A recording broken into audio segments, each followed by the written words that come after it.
Hello everyone, my name is Konrad and it happens that I will show you the presentation that is 80% the same like the previous one because it happened because it is all about zero-knowledge proofs and there is also topics about Starknet and so on. So you will have a chance to rehearse the knowledge and also maybe I will show you a little bit different stuff.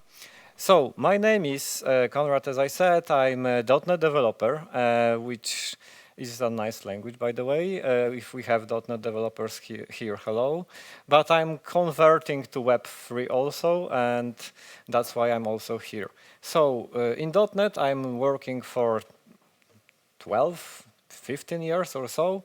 But as I said, I'm involved now, for example, in Web3 as a consultant in Nethermind, which is, maybe you know or not, is C# based client for Ethereum, which also has this Juno client written in Go for Starknet and so on, and also creating this hard fork awesome initiative that we are attending today, and also creating a startup which is Web3 startup for writing books, because I wrote a book and I thought, so if I know how to do that, let's migrate the idea to the Web3. And in general, this presentation, because I have completely no idea what's your level of knowledge about the topics. For example, how many of you knows what is a zero-knowledge proof? Okay, that's good, not so many. Because all the previous talk and this main talk is about zero-knowledge proofs that are utilized by these technologies. And we can start from this blockchain trilemma. Probably you heard about it, that it is not so easy to create something that is both scalable, secure, and decentralized. Some chains are supporting 2 of them, others another 2 of those properties, and so on. So scalability is the main problem. For example, Ethereum doesn't, it is not one of those that are, let's say, treated as super scalable. And we are trying, Web3 and blockchain technologies are trying to provide some scalability solutions, and we have many of them. For example, and they are named somehow. I'm not sure if there are super standard names, but typically we are saying about on-chain scaling, like we can improve the blockchain itself to have better scalability, like sharding and changes that are going to be added to Ethereum. But we have also other solutions like sidechains, which is another chain that is running independently to the original blockchain and somehow allows to combine both to provide better scalability. The Polygon is the typical example. Others are rollups, and all the previous presentation were about rollups, which are just the idea that let's batch the transactions and make the second place where they are somehow executed and then cooperating with the original blockchain. All of them are so-called layers 2. And in general, my talk is about the future of blockchain, because I believe the future of blockchain is somehow related to layers 2. Also, Vitalik, our guru in Ethereum, is saying so, that in general the whole Ethereum roadmap is rollup centric, because this is the main goal of the Ethereum itself, to make it more rollup friendly, to make it more scalable, because we need to support mainstream. We need to have tens of thousands of transactions per second if we want to, the whole world will be using it, not 15 transactions per second. That's not satisfying. So there are various technologies of those layer 2 and various ways of implementing rollups itself. Optimistic rollups that you may know, like Optimism, for example, are called optimistic because we assume that everything is fine. And if no one proves otherwise, we accept everything. So then we need some time window to have a chance that someone will detect that it's not okay. There is some fraud. Because of that, this proof is fraud proof that we have, for example, 7-day window for finding that something is not correct. And that's why optimistic rollups, while they are optimistic, have this big delay, and we need to wait a lot of time to confirm and finally confirm that everything is fine. Then we have zero-knowledge rollups, the other technology, the other idea that is based on this zero-knowledge concept.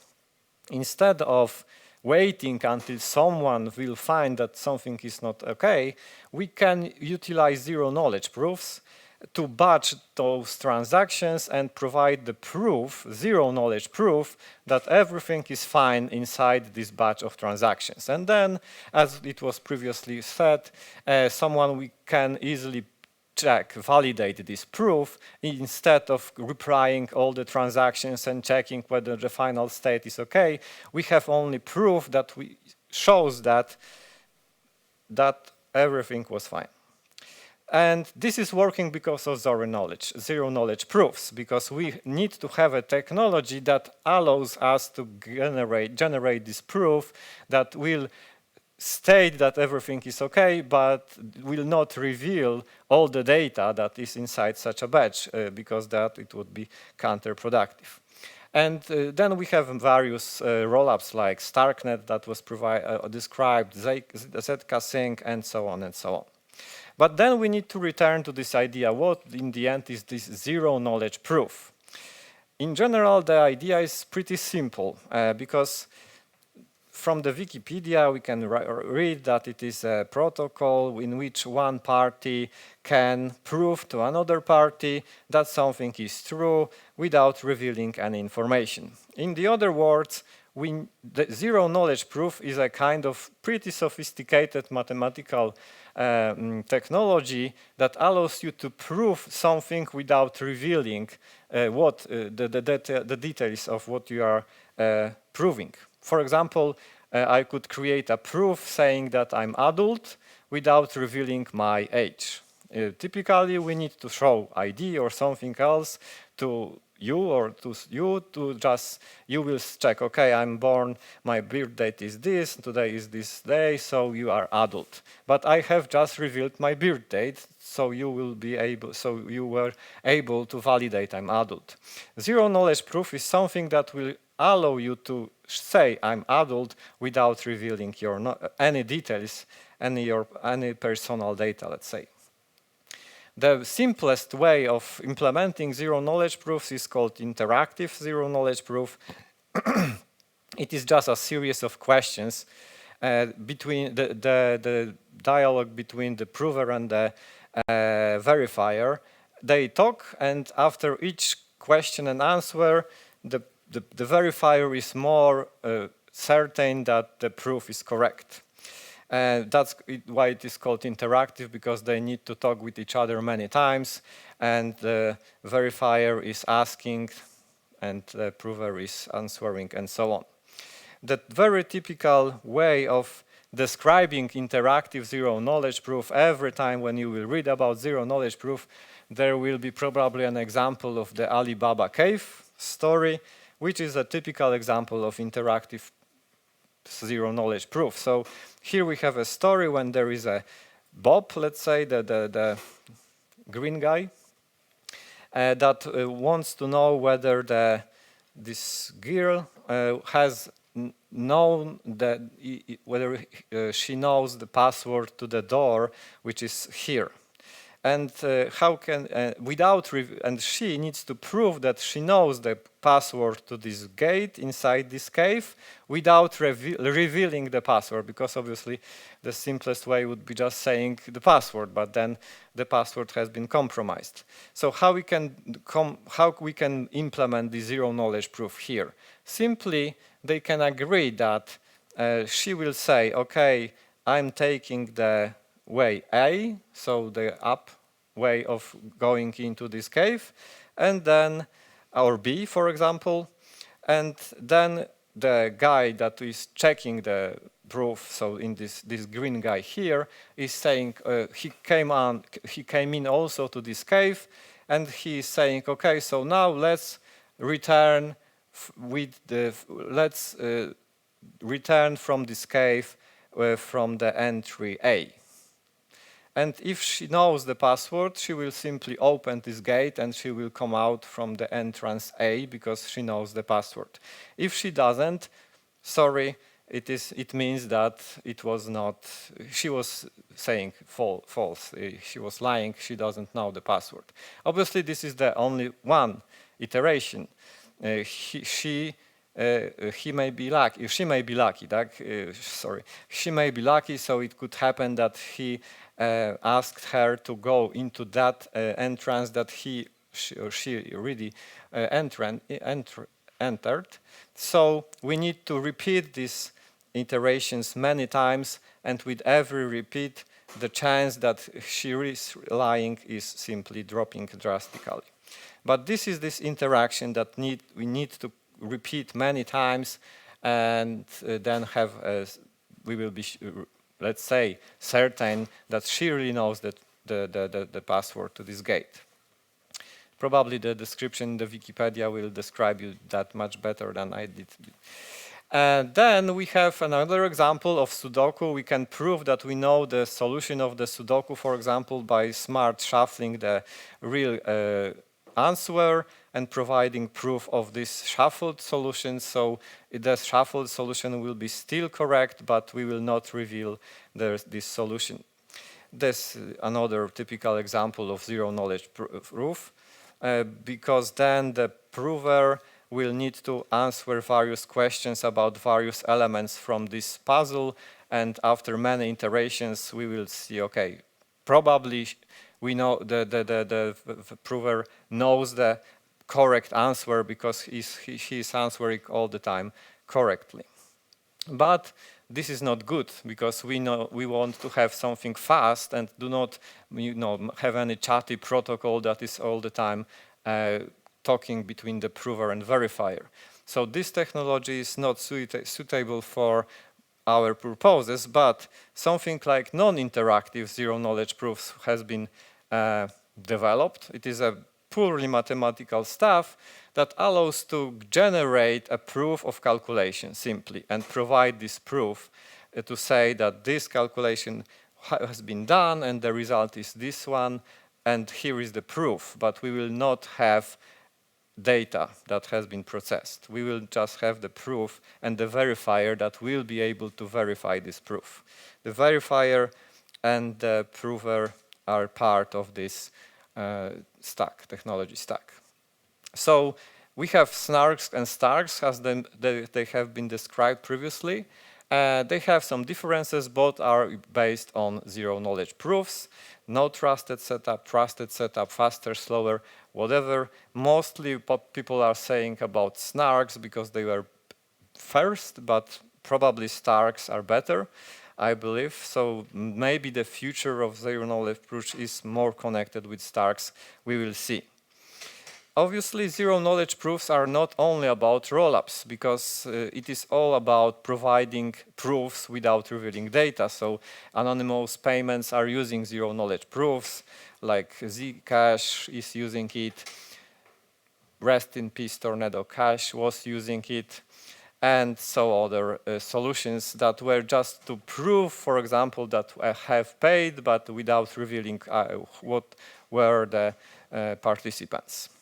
And there are many other applications like the centralized identity and anything about providing information about yourself. There is very interesting startup, Sysmo, which is providing zero-knowledge badges, which are ways of proving things about you without revealing this information. So, for example, someone may require from you a proof that you have 10,000 followers on Twitter. And you will be able to create such zero-knowledge badge, proving that you have an account that has 1,000 followers without revealing what's your Twitter account, simply because maybe you would want to reveal this information. And you can combine such badges, so I imagine in future many applications will require something like that to save your privacy, but still to require something from the business perspective about you, like your age, like your salaries, like whatever we will imagine. And as it was also said, zero-knowledge proofs may be related to privacy, so they are protocols that are utilizing this knowledge and blockchains written around this idea.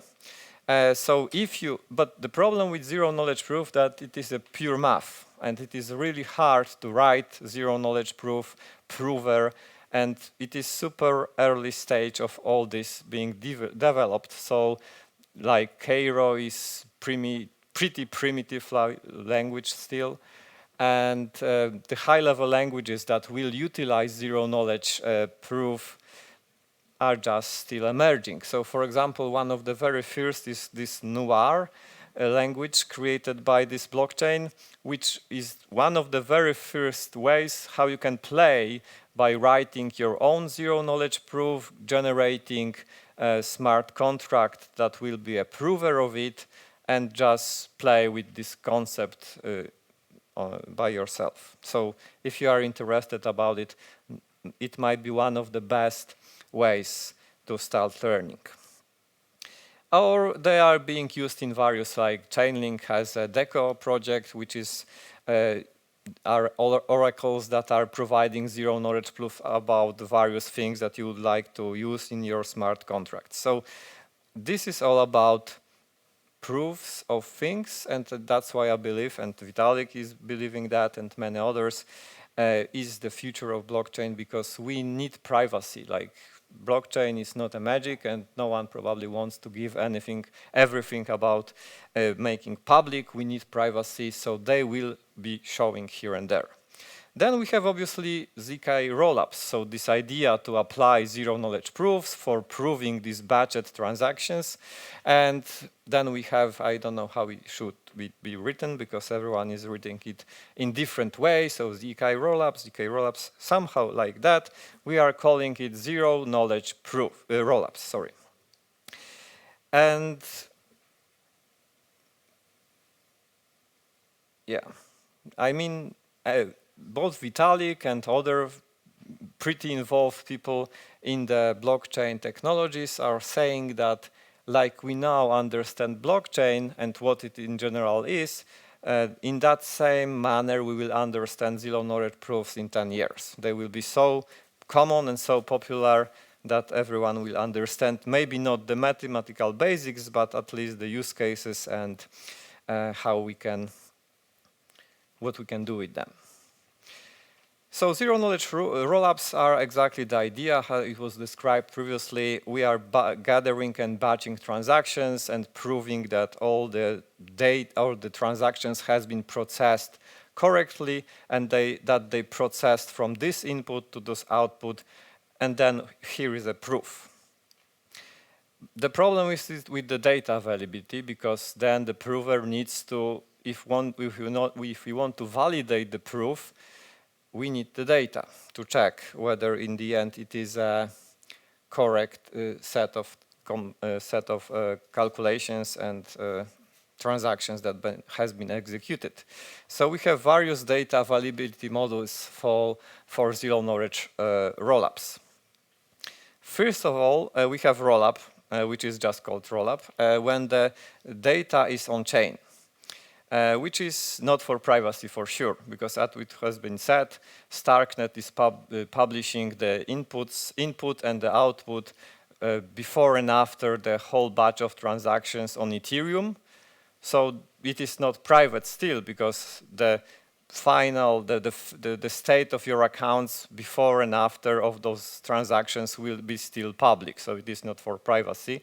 We are utilizing this knowledge here more for scalability, but still all the data are on chain, which may be good or not, depending on the use case. Now, if it may be public, that's good. We are just putting it on the layer 1 on the Ethereum, and we are happy.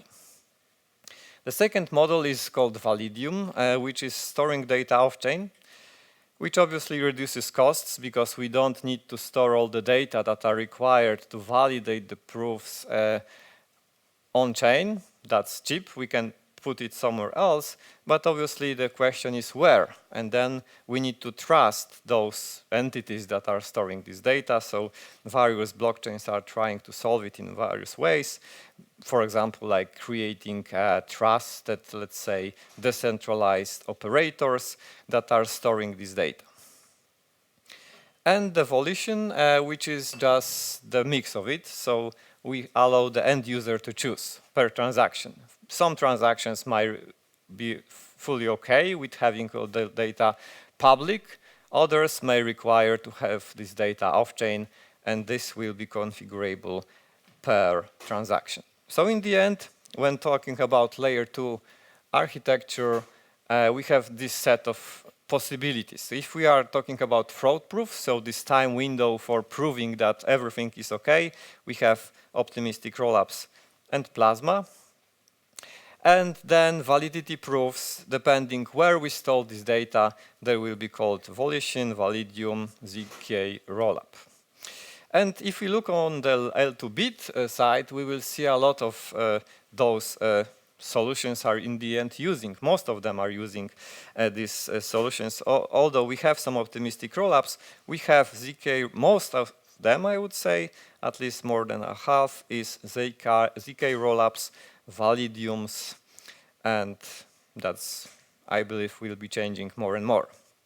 So even if we have Validiums here, as far as I remember, most of them are StarkX instances, so another blockchain from the same company that is creating Starknet. Okay, I will skip this. I will skip this also because that was shown previously, how we can implement this rollup, whether it is fully Ethereum compatible or not. And then we have those two most popular blockchains, layer 2, utilizing, they are ZK rollups. So Starknet and ZK Sync, they are most popular one. I will not describe maybe because most of it was covered already.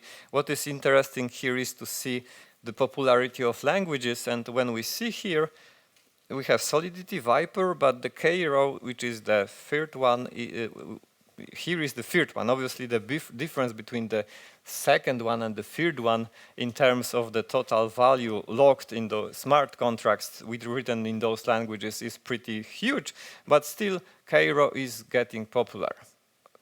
Rust is mostly winning, but at that time K-row was, so I take a screenshot because I believe they will, K-row for sure is getting more and more popular. So for me, 2023 is the year of ZK rollups for sure. We have Starknet going public, we have ZK Sync going mainnet, let's say. So that would be probably one of this year when we will be talking about it more and more.